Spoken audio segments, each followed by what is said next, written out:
Hello, welcome to the Curator Podcast. This is episode 40.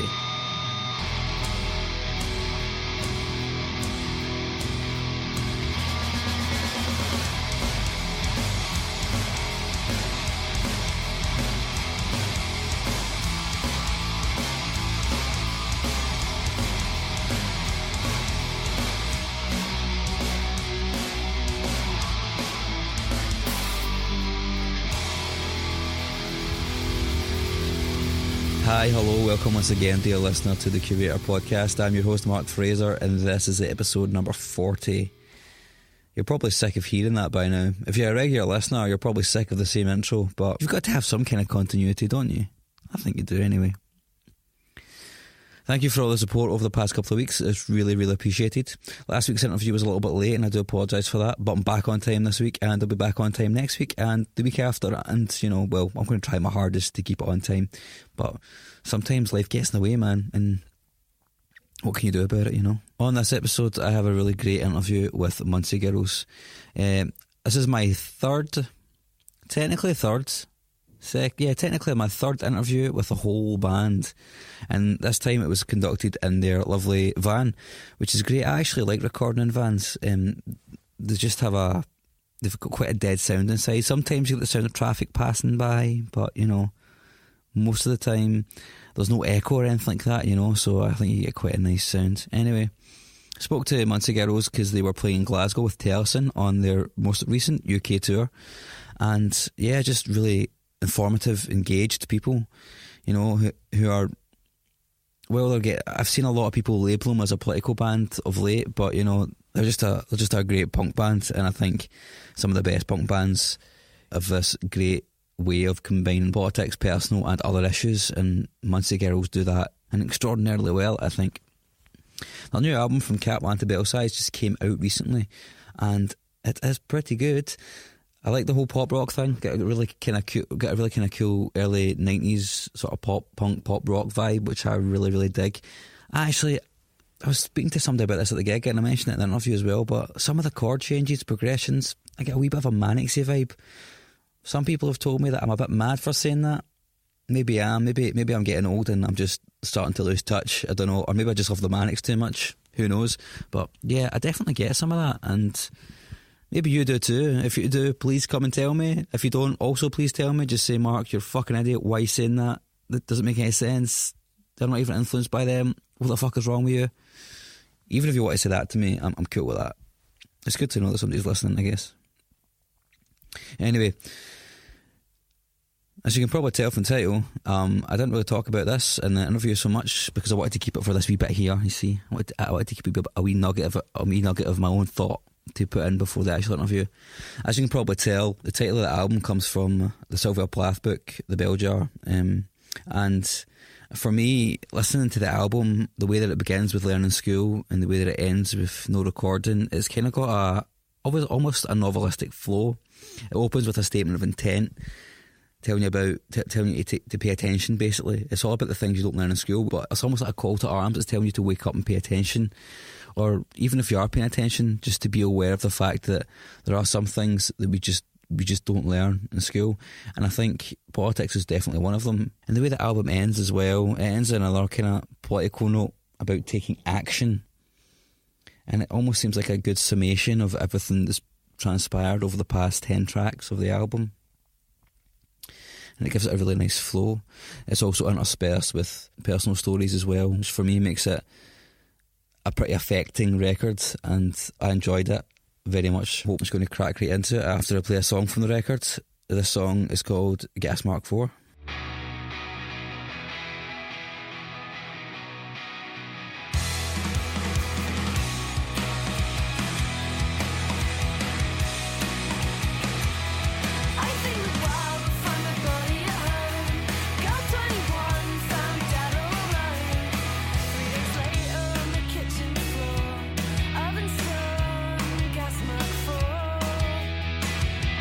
Pick up the phone and call me now.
with the whole Muncie Girls, which is awesome. I've only interviewed, this is the third full band I've interviewed.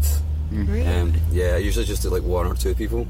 So this is good. I like the whole band vibe. It's nice. So how are you guys doing? Well, Good, thank you. Yeah, good. Questions out. Yeah. How's the tour been so far? He says try to make up some time while he gets his questions out. It's been good. It's been pretty chill actually. super chilled. So this is obviously not our first rodeo, as it were. How's it been compared to other tours? I don't usually ask this question, by the way. I'm probably going to edit this out, but It's been pretty different actually, because we've been trying. Well, we're like trying to not drink and stay super healthy, and super hydrated, and eat loads of fruit And nuts. and nuts. Yeah. Yeah, we've So been it's been waiting a to crack completely- open this mango. You can't see that because it's on the podcast, but there's quite a big mango here. Yeah. why? Yeah. Why a mango? You can't see that either. But, Oh yeah, that was makes sense. £1 then. reduced to 10p, and that's a bargain. Why not a mango? So why so healthy, guys? Why not, actually? Why not? We've got like loads of tours coming up, and we're like, let's just look after We're testing the ourselves, longevity you know? of touring, you know, seeing if it's realistic. So we don't want to just like be hospitalised by the time we're 24 or something. So 24. yeah. What are you guys? Well, actually, Luke is I am 24, 24. but we're 22. Yeah. I made it. I feel like an old man. I'm 30. Right, so this podcast, I don't know if you've heard it before, but it's about passion and creativity, which is such a vague and wide thing to say. But I'd like to start off with origin stories, so not just the origin story of your band, which you guys have already spoken about in other reviews anyway, but I guess individually, when did you first realise you wanted to be musicians? Luke, you've got a good one, haven't you? Have I? I've heard Yeah. some really embarrassing ones, so there's nothing you can say that's going to be I particularly don't bad. think. Do I have a good one? Well, just how young you were. Yeah, I don't remember like when I first wanted to be a musician. Don't know if I ever made that choice. I started playing. My dad made me a little like drum kit out of pots and pans when I was like 3 years old, and then I started playing drums then, and then never stopped. And then played guitar at school, and then just started playing in bands when I was in like middle school, and then realised that was the only thing I was good at. So just carried on doing that, carried on rocking. Yeah, I don't think I ever actually thought, oh, I want to be in a band. I just ended up in a band, and yeah, does anyone actually think that? I just like played bass and that, and liked bands, and then ended up doing it. I don't think I've ever thought, oh, that would be a great thing to do. I've always thought it was a kind of stupid thing to do, but I just sort of carried on doing it. Like in my experience so far, a lot of people can either pinpoint it to one particular moment, or they've maybe had music in the house and they've decided it seemed logical to do it, or for in my own case it was a particular song, which is why I like to ask questions. Everyone's answers are usually so different, Yeah. you know, and that's kind of why I like. There's probably like defining moments where I was like, I want to do this, like properly, you know, rather than just playing like bands with my mates here and now. I want to do it and do like kind of nothing else. There's probably moments like that just from seeing other bands. I remember going to see like the Bouncing Souls when I was 15, and my brothers having to sneak me into the venue and like seeing them, because I just loved that band, and that was like one of the first times I was like, I want to do that and just play shows like that, which probably will never happen because they are very good. Yeah, but you got to have something to work towards. But yeah, exactly. That was the one moment I can remember. That's interesting because I would imagine that for a lot of people they kind of look upon becoming a musician as being like a hobby thing. And then I was going to ask, like, when did you guys decide to make the jump to? I mean, because you guys have done a lot of tours, you know, and that's not something that you've got to make a conscious decision at some point that this is something you're going to drive for. Does that make sense? Sort of, but I think it's one of those things where, like, as soon as you try and do it like that, it will go wrong. So I think we're avoiding trying to actually, you know, make it that sort of thing. Like, we just think of it as, like, each tour as it comes, and, yeah, because I think that's what keeps it fun as well. As soon as it becomes, like, this sort of project, you know, in a sense it just becomes, like, a little bit tiring, I suppose, and a little bit, like, if we put too much into it, I think we'd just be let down at some point. But at the moment, it's really just super fun, and that's why it keeps going, I think. Yeah, I think it's the most opportunities we've had to do what we want to do. So rather than having some master plan, we're just trying to make the most of each opportunity. And if tour comes up, we're like, yeah, we'll do that. Or let's just try and keep evolving as a band, and to not really think beyond 6 months. Yeah, and it's quite funny as well, because we've already done so much more than we ever thought we would. Yeah. And every time we get offered something that's even better, we're just like, what? This is crazy. But it's it's really funny. And it's great. I don't think that sense of surprise ever goes away. Oh shit, someone's asked us to do this. Yeah. Wow, that's totally amazing. I can't imagine what that'd be like. It's just why I'm doing a podcast, because I'm trying to figure out what it'd be like, because that's not how I see my life going, you know what I mean, despite the fact that I'm a musician. But one of the reasons I ask about creativity as well is because choosing to be a creative person, even if it's not a choice, it's a weird thing to do. And it kind of comes back, it was the first song on the album is about things you haven't been taught at school, and you're not taught creativity at school either. Yeah, you know, it's true. So that's one of the reasons why I kind of wanted to bring it up as well, because it's we're not taught politics or anything like that either, obviously, but we're not taught, the last thing you're taught is creativity as well, because it's kind of all in the same kind of vein of it's not going to be a vocation, so kind of useless. Exactly. Yeah, it's definitely a weird thing. I don't think I realised that I was an actual creative person till I started writing songs, because when I was younger and I used to really love art and play music and stuff, but I could only ever copy pictures or copy songs, and it wasn't until I actually wrote songs and then I started writing lyrics and stuff that I realised, oh, maybe actually I am quite a creative person. And then I realised all the things that I have been creative in the past, and then sort of continued with it. But for ages I thought, I know that I do creative things, but I'm not a creative person. And then when I kind of realised that I think that was really that was such a great feeling. And then that's something that's inspired me as well to keep doing a band, because it's a constant outlet. And because bands are popular, being in a band is something that you can do, and people always like bands, and I love bands, so it seems like a really kind of safe outlet for creativity. Speaking about bands, when I was listening to the album earlier on, I was coming in, and I'm probably biased by saying this, but I heard some influences for the Manic Street Preachers. Is that a thing? Am I making that up? Well, that's a funny one, because that's not a direct influence. I used to love Manic Street Preachers when I was really young. My brother really liked them, but I've never actively tried to sound like them or anything. But yeah, I definitely used to listen to them when I was younger. No one's ever said that to us before. But no, it's a new one. Yeah. I'm trying to break new ground, man. That's what I'm all about. I like it. Thanks. You're welcome. So let's talk about the album. You were sitting on it for a year. What was that like? Sorry, what? You were sitting on the album for a year. Oh, yeah. What was that like? It was over a year, actually. Just over. It was actually fine. I thought, oh my god, that's so long to have to wait. And it did kind of suck, because we wanted people to hear it, but we were progressively doing stuff towards the release that whole time, so we weren't just sitting around being 6 months left, we were planning it and getting it all ready and still touring and that sort of thing. At the beginning of that year wait, we were like, how is this even possible? We're not going to be able to, we're going to hate the songs. But then it was weird, we didn't realise that we'd be doing so much other stuff towards it. We just definitely didn't realise that would be a thing, that we'd actually have stuff to do. So that was quite good, and that was a nice surprise, because I thought we were going to be just completely lose interest, but somehow we didn't. That's weird that you didn't lose interest, because I think I would have done, so I guess... We thought we would, but then, it's weird, a year didn't really seem that long. And I think we've been a band for so long anyway. It's kind of just a fraction of the time we've been a band together. And also it was a good period of time, I think, getting everything ready and stuff. It was really exciting, because loads of stuff was going on, towards it, and it felt like there was a real build-up, and as well, we were releasing songs for, since... I don't know, maybe, a few months before the album came out, so people were hearing a song every few weeks or something, so yeah, it was cool. Have you guys been happy with how it's been received?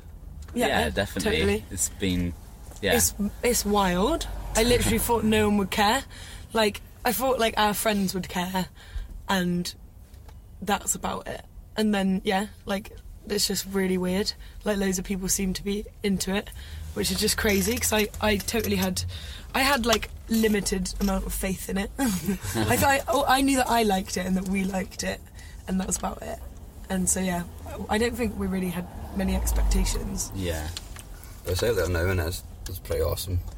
I like it a lot, anyway. This, my opinion on this podcast is not one that matters, guys.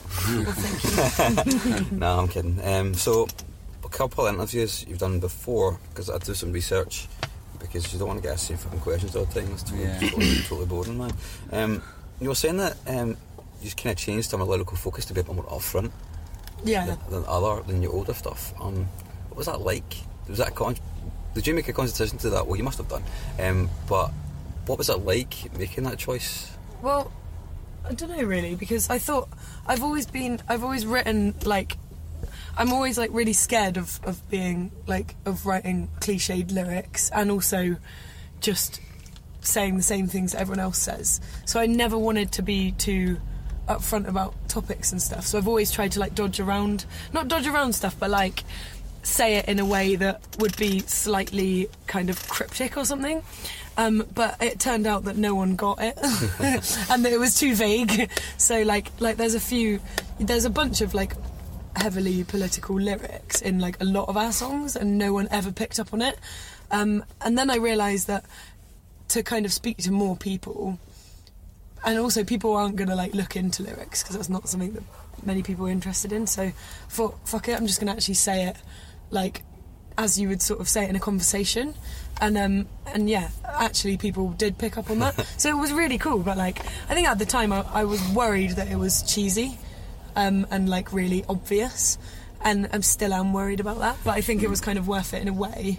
But yeah, it was a learning curve, because I realised that that's what people respond to. So yeah, it was kind of, it was a bit worrying in a way. Like, I thought, oh, this could just be hideous and we'd lose, like, any sense of credibility if we had any to begin with. But yeah, it seems to have gone all right. People seem to have responded really well to it as well. I guess it's one of the things that your band gets more popular. You can have that, like, a position to say something to more people. Exactly. Yeah. Yes, it's a bit of pressure, but it's really exciting as well. Yeah. So you're happy for that to continue then? Yeah, for sure. Yeah. It's like when someone, you know, picks you out of a crowd and is like, well, what do you think about that? And then half of you's like, oh my god, please not me, and half of you's like, finally, like, I can say what I think, you know. So that, yeah, it is really cool. But yeah, definitely, I think that's, like, for me, I know, like, I write the lyrics, but for me that's my favourite part about being in a band, is, like, having a platform to actually sort of air some views, and also just, like, realise how I feel about things. Like, it's not until I actually sit down and write a song that I kind of realise half the things that I thought. So I think it's the same in anybody's creative process. When they're unpacking it, they don't really realise what they're saying until, like, it could be months or years after the fact that you've kind of said something that maybe speaks to you quite profoundly, even when you're older, but it didn't at the time. If that makes sense. Because one thing I was kind of wondering as well is, you've got you guys, because you've been getting kind of obviously more press and stuff like that. A lot of people have been sort of maybe saying you're kind of a political band, which, if you listen to the album and you listen to the lyrics in the album, they're not all political songs, because I think I love bands like Anti-Flag and stuff like that, and I've interviewed Pat for this podcast, but I think after a while, if we're doing, like, a completely political album, it's kind of like, oh man, I get it, I get it, right? Just stop shouting at me, please. Yeah, I also think with things like that, not to criticise at all, because I think they're a great band and stuff, and not awesome, them, but, like, you start to only play music to the people who already agree with you. Whereas if you kind of can draw people in with, like, more popular topics like relationships and stuff, and then suddenly they're introduced to, like, certain political ideas, I think that is actually going to spread a little bit wider just among people's viewpoints. So you can be right wing and know what it's like to fall out with someone or to fall in love with someone, and then suddenly you might be having to hear some kind of lefty politics, and maybe you question yourself a little bit. Not that that's, like, an intention to do it, but I kind of, like, for me that would be why I'd listen to, like, a band more if they were kind of half political, half personal. It's just, I guess, a bit more relatable, and like you said, it's less tiresome maybe. One thing I was wondering when I was listening to the album as well is, when, like, I've asked a musical question, but can you remember when your political awakening was? And obviously that's for everybody, it's not just for Andy, but like... Yeah, we were thinking about this before, I think. I mean, I don't know about you guys. I think I was like, it went in stages, so different parts. But I remember I was 16 when I started listening to punk bands, like the second time round. I listened to like Rancid and stuff when I was like 10 years old, but I didn't really do anything to my political views. That's early. Yeah, but you know, just because like I had the older siblings and stuff. But when I was 16, I started to really realise that like racism was a big issue, and then I was about 17 when the Tories got into power, so that was like a big talking point among like friends and stuff. And then I was 18 when I got into feminism, so it's kind of gone like it was in stages, I guess. But I think everyone just goes through that stage of life where you can't avoid it, because like you get older and things actually affect you. You know, everything like around you affects you a lot more. You know, when you're a kid, you can kind of just get by a bit more, like not thinking of anything, and I think everyone hits that point in their life where you're like, oh, okay, like these things do affect me and the people around me, and I need to be more aware of what's going on. And I think that's just, rather than it being a significant moment, like I think, yeah, like you just get to that point in life where you're like, oh, okay, I need to be a bit more aware, and it kind of naturally happens, you know, where you feel like you need to look more into stuff and you need to have your own opinions and your own thoughts and look into like avenues of people who have similar thoughts, and you know, kind of have your own like input on it, I get. I think it's cool when that happens. Well, not cool, but I always find it kind of startling that kind of political awakening, the same kind of thing happened to me when I was in my teens. It also happens at the same point where like you're emotionally very like an open wound, so it kind of ties in, like you feel it really deeply. Yeah, you totally. know, and a lot of people do that, and then they fall into life and they get a job, and it's like, oh well, I can't do anything about it, so yeah, why bother anymore? Yeah. But I think it takes a certain kind of person to keep going, to keep ploughing that furrow and kind of going, well, actually no, we should keep caring about this because we have to. Yeah, because if you don't, then someone else may not. And it's like, if you feel that deeply about something, you need to like not just settle, you know, because everyone who settles doesn't change anything, does it? Like, yeah, it's really hard to like. It's hard to remember how you felt about something the first time you realised, or the first time you like noticed an injustice or something. But yeah, I've noticed a few times recently when I've seen like issues raised around like sexism and stuff. Sometimes if they're a little bit obvious, or how I first became aware of stuff. If something happens like that and I see someone reacting, I kind of think, oh yeah, like, well, yeah, obviously.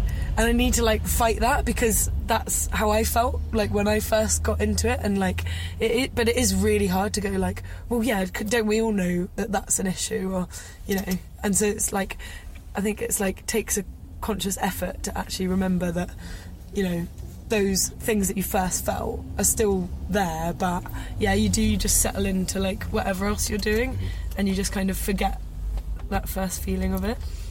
One thing I've noticed is when I've gotten older and people I've went to school with and stuff like that as well, it's like people, as they get older, they do tend to care less, not because they get apathetic about the world, but sure, that's a big part of it, but also this huge thing of like, well, I don't want to be around anybody or anything that's different. Yeah. You know what I mean? Sure. And being in a band kind of keeps you getting involved in those kind of circles of like meeting different people who have different opinions and who maybe don't agree with you but still like what you do, or maybe love what you do and stuff like that. You know? It's interesting about the sexism thing as well, because I found myself the opposite of that. I keep picking it up more and more as I get older. I think that's probably because I went to university when I was a bit older. When I was 24 actually, and we did feminism and film theory and English and Scottish literary theory rather, and that was so affecting to me, and that was like a second wave for me almost of like from being apathetic to going, oh holy shit, there's like this as well. Like I'd never really thought about it too deeply before. And obviously you deal with those sort of sentiments and those experiences in your lyrics. And have you found people like reacting to that in positive and negative ways, or is it mostly positive? Yeah, it's totally all positive. There was one guy on Twitter, I don't know if either of you saw that, but he absolutely kicked right off. But he was just trolling, like, Twitter. But, yeah, I was surprised. I thought someone might say something, but no, I guess we're just, you know, the only people listening probably already thought that. So I kind of want someone to kick off a little bit, just so that we know that it's hitting people that maybe had contradicting beliefs in the first place, but apparently not. I guess when you keep doing bigger tours and playing with bigger bands, you're more likely to come into contact Maybe, with that, you know. I think that's just naturally going to happen, and that's good. I like a good I like a good debate. When people take it personally, you can, like, come on, like, we're talking about intellectual issues here, don't be a dick. Yeah. You know? It's good to, like, the whole point, isn't it, is to, like, make people ask questions. It's the whole point, isn't it, for people who maybe don't agree to talk about it, and not in, like, a, you know, you're right, or, like, I'm wrong, whatever kind of way. It's like, let's talk about it, and sort of then people get more, I don't know, more aware of different ideas, and then everyone can be a little bit more diverse. It's good that you said that, because I was thinking about this recently as well. It's like, I think people tend to like to get into those kinds of arguments, but ultimately don't go in with the sort of thesis, I guess, in their head of like, I'm open-minded enough to change my mind. They kind of get into it, and it's kind of like, well, you know, after like I don't know, like 2 sentences, just kind of like, well, this person's not going to change their mind, so what's even the point? Yeah. Like, what's even the point of talking to this person about this? And that's why they started the conversation, to argue. Yeah. Just to get up in your face about you know, some stupid issues, which is kind of... I've talked way too much in this podcast. I hate talking about myself. No, it's fine. It's the worst thing ever. I'm going to go back to my questions, although I think I might have covered a lot of them.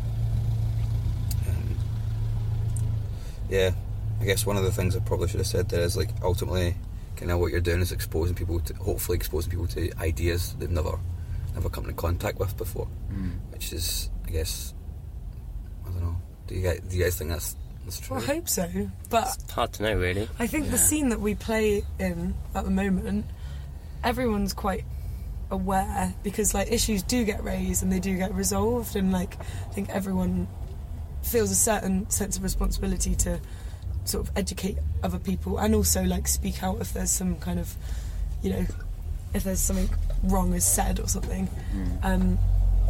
So yeah, I don't know if, I think at the moment, like you were saying, like, maybe it will spread to people who don't sort of share that, but I don't know.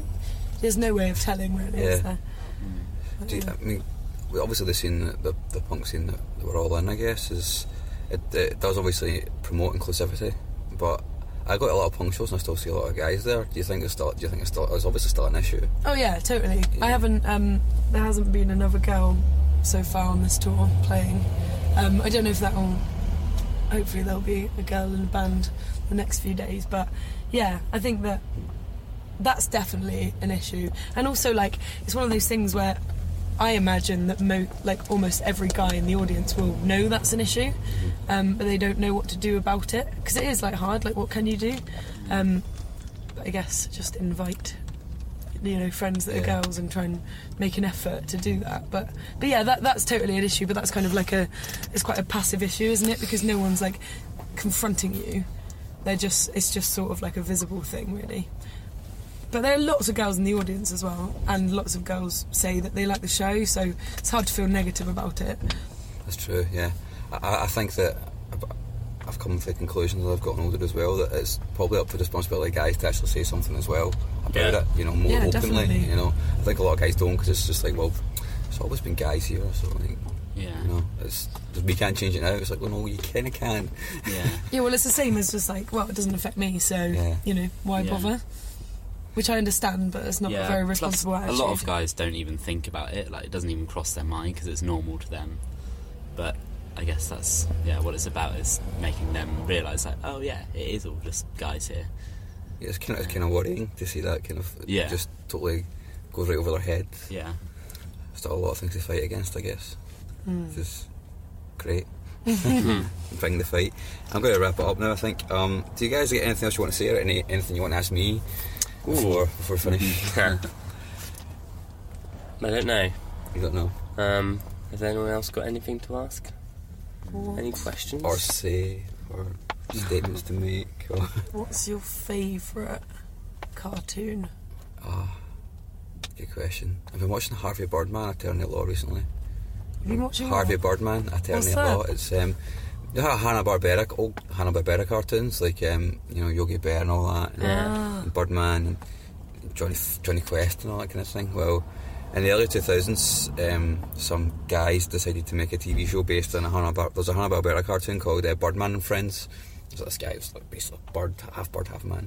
They decided to do like an adult version on Adult Swim, and it was Harvey Birdman. So the Birdman became Harvey Birdman, and he became like a lawyer, and he does like cases for stuff like the Jetsons, and Yogi and Boo Boo, like Boo Boo Bear's like a bomber and all that kind of thing, and it's just totally bizarre but brilliant. It's so funny. It's got Stephen Colbert in it. He plays one of the guys, and it's hilarious. It's all on YouTube as well. It's hilariously funny. I just thought you were going to Maybe say we'll check it Powerpuff out. Girls. Yeah. Wow. You should definitely check it out. I think it's really, really good. Yeah, we will. Yeah. We'll It's get it in like the 10 van. minutes long per episode as well. Oh, cool. We're pretty much laughing, I think. And then I need to ask you guys now, like, what's your favourite cartoon?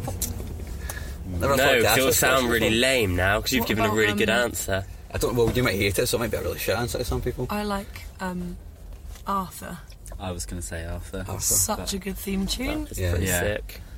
I used to love the Fairly Odd Parents. Yeah, that's good as That was well. good. I like Yeah, that. Yeah. that's I great. used to embarrassing it. I used to really love Dragon Ball Z when I was younger. Oh, no.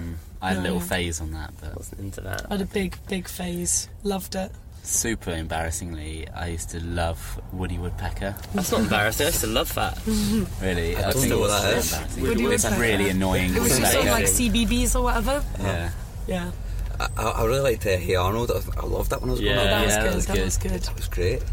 There was loads of great ones, wasn't there, Yeah. back in the day? Recess. Recess was amazing. Yeah. Was that Yeah. on like Disney or something? I think it was on Nickelodeon Was or it? something, maybe. Not sure. I never had like cable or Sky TV when I was growing up. I So it didn't was have any of that. just like No. whatever was on ITV or BBC. I was like, that's on Yeah. that after school. No, Recess used to be on Sundays on Dig It. ITV. Yeah. Dig It, that programme? Dig It?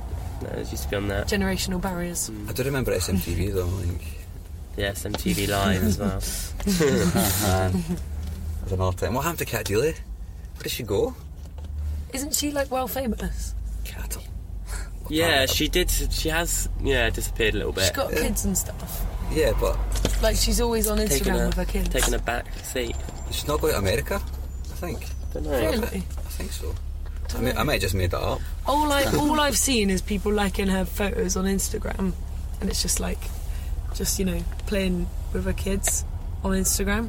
So I figured Cool. maybe she's just getting paid for that or something. Yeah, just paid to have kids. Yeah. This sounds a bit perverse. Actually. Thanks very much, guys, for Cool. talking to me. It's been Thanks. great. Thanks. Cheers. Bye. I always get a bit funny about interviewing whole bands, just because it's hard to write questions that can go deep when it's to 3 or 4 people. But I think it turned out okay in the end. I certainly enjoyed the interview, and I think we got some really cool information out of them. Really nice, engaged, politically switched on people, and I like that a lot. It just appeals to the political dude in me, I guess. Did I just say the word dude? Fuck. It sounds so weird when a Scottish person says the word dude. I apologise for that. I apologise for any offence or damage that may have caused. It's kind of horrible to think about now. Anyway, thank you very much for listening. I hope you enjoyed the podcast. Please get me over on Twitter. It's at the Curator Pod. And if you're on iTunes, I would really love a rating and review. I'm going to play you out now with another song from the record called Committee. Thank you very much for listening. Until next time. Bye-bye.